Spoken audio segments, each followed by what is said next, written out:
Hey guys, so we are back with another roadmap, and this is the 2024 roadmap part 3. And oh my gosh, I have to say, AGS has been cooking. They have been cooking in the kitchen, and I am liking what I am seeing. So let's dive into this. I won't go into every single detail on this roadmap. I'm just going to go over the things that we didn't really know and new things as well. So here we go, the roadmap. They start off by saying that, they actually have a new associate franchise leader, Matthew Matt. He is going to be the new franchise leader. So Subin Park is gone, and we have this Matthew guy who I think everybody has seen through the X page to look like somewhat a, version of John Powell, if not John Powell, which, by the way, if you guys did not check out the podcast yesterday with me and John, we did a podcast, and I will upload that onto YouTube tomorrow. But this man right here, this dude who is very well built, is going to be our new Subin Park, from what I can tell. And they were cooking. They were actually cooking. So it's up into August.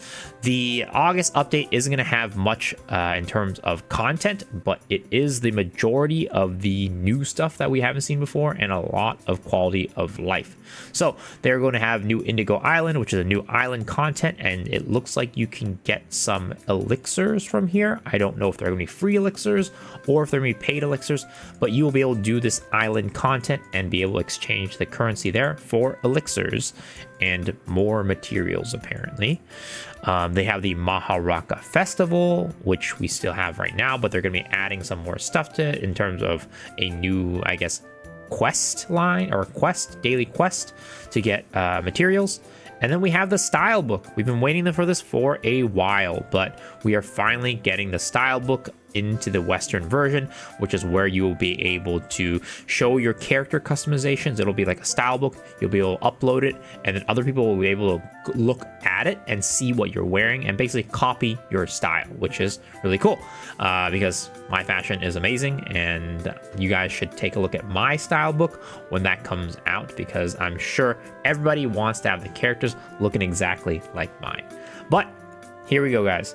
We have the 3 things that we did not know about before. QOL to the Chaos Dungeons, unless they have this in Korea, I'm not sure, but definitely the Bound Gold system and the Echidna Raid are brand new to us.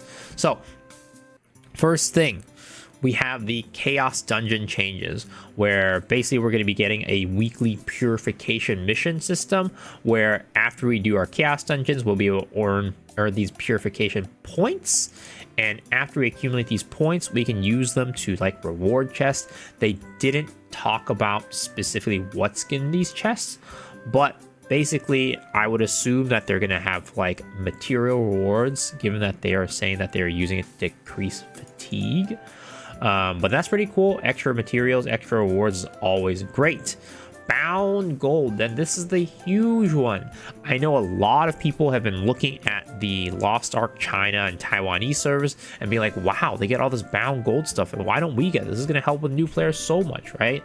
Well, we are finally getting the Bound Gold system to our game. Now, they haven't talked about specifically what will give Bound Gold and how much Bound Gold will be given for these, but it is definitely a step in a good direction, and something that players have been asking for a while, ever since seeing it in China, because more gold means more ability for players to upgrade their characters and upgrade them more easily, especially with our gold nerfs and the kind of solo raids giving less gold than people really initially wanted. Potentially, they could add more gold into the Bound Gold system, where we actually get maybe close to a normal raid worth of gold from a solo raid. But, a portion of it will be unbound and a portion of it will be bound. That way, you can use the bound gold to hone whatever you need to and still have unbound gold to use it in the market or whatever you might need. But this is really, really awesome and a really nice change that I'm looking forward to, because more gold for everybody, right? great QOL.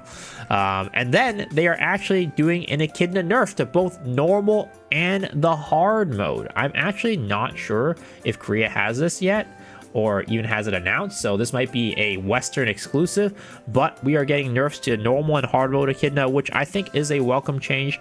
I think that in general people are having a pretty difficult time with normal and hard Echidna, probably just because like our gearing isn't quite there yet compared to when KR got it. So they are adding nerfs in for us, which I think is a welcome change for most people. I think I still have definitely heard a lot about Echidna jails, so hopefully this will reduce the amount of jails there will be in Echidna. But that about wraps it up for August. Quite a good month for changes, especially with the bound gold system.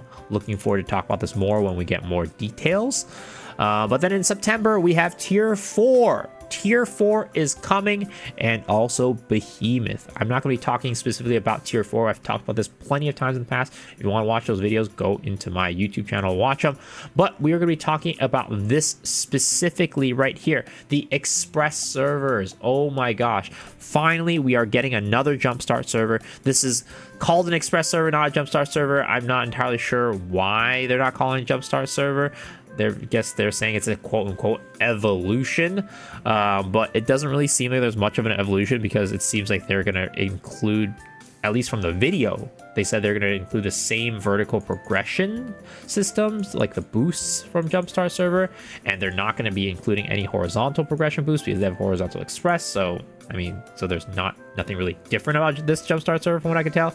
But I guess they did announce in the video that the Jumpstart servers will not be separated from the other servers on their market. The matchmaking and the raid system, the party finder, all that will be separated, but you will be able to use the market from the other servers, which I think is a welcome change, because back when we had the first Jumpstart server, when we didn't have the markets linked, there were like a lot of things missing, like materials, books, accessories. All those things were like in their own, I guess, economy, and as a result, there was just not as easy access to them. Now, granted, I think it's a little bit too little too late, because one of the biggest problems was accessories and not being able to buy accessories, but now we get free 5x3, so it doesn't really matter too much there. But still, I think it's a welcome change. But the other thing that I have definitely complained about in Jumpstart servers before, and I'm glad they are not doing it again, and hopefully it's because they listen to feedback, but they are looking into server transfers, which means, compared to before, where Jumpstart servers got put into their own server after they got put back into the normal game, they are letting players potentially move their characters into an existing server, which I think is definitely the way to go, because one, you get to choose the server you want to go into. So if you have friends in a certain server, you can do that. But the other thing is that there were so many problems with Jumpstart players being labeled by their server, and when the servers, the matchmaking went back together, the party finder went back together, there were so many people getting gatekept just because of their server name, which is just like Vergris, which I mentioned before was a big problem, and I was wishing that they they learned from the Jumpstart mistake. But I'm glad they finally learned from their mistake, and they're looking into letting players take their characters and just put it in the existing servers instead of being put in a new server and being labeled as a jumpy. So I'm glad that change is coming, and it is definitely a welcome one. I'm looking forward to Jumpstart, and I will definitely be playing Jumpstart, maybe on both servers. We'll see, but looking forward to that, and we'll have more news to come there. And then we're getting Yaz's Jar Season 3. Finally, people have been asking for this. I've been asking for this. The Striker Yaz's Jar Season 3 skin look absolutely amazing, so I'm looking forward to that. But that about wraps it up, and of course, we have Arc Pass, but that about wraps it up for September. And then we have October with Egg Year Raid and Theomine the First being gone. So if you are looking to do Theomine the First and get that Eclipse, be sure to go and do that before October. And then November, we have Hyper Awakening, the new Buzzling Island, new pet abilities. All this stuff is kind of known already. We've kind of gotten this from the road, I guess the Loa on. We didn't know, like, I guess exactly what was coming in the different months, but they did kind of tease the roadmap before. So all this is kind of new stuff, but really the new stuff that we didn't know about was definitely this stuff right here. And then also the Express servers. So lots of really good changes, lots of really cool changes, and things I'm looking forward to. And I guess the last thing I wanted to talk about is, like, I did see some kind of complaints about, like, oh, you know, we have Behemoth coming in September and Eggear coming in October, 1 month between raids, kind of rough. And I get it, but the thing is, we do need Eggear to unlock some of the later arc passive stuff.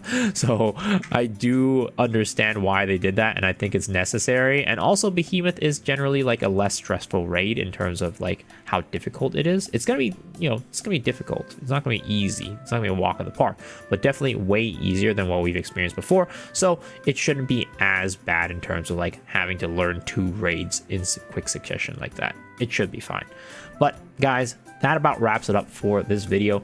Hopefully you guys are excited about the game, as excited about it as me. And as always, if you enjoyed the video, please remember to hit the like button, hit the sub button, ring the bell for notifications. And also, I stream every single day on twitch.tv/MeSoXhiro. So hopefully I see you guys there. But if not, hopefully I'll see y'all on the next video. All right, guys, peace out.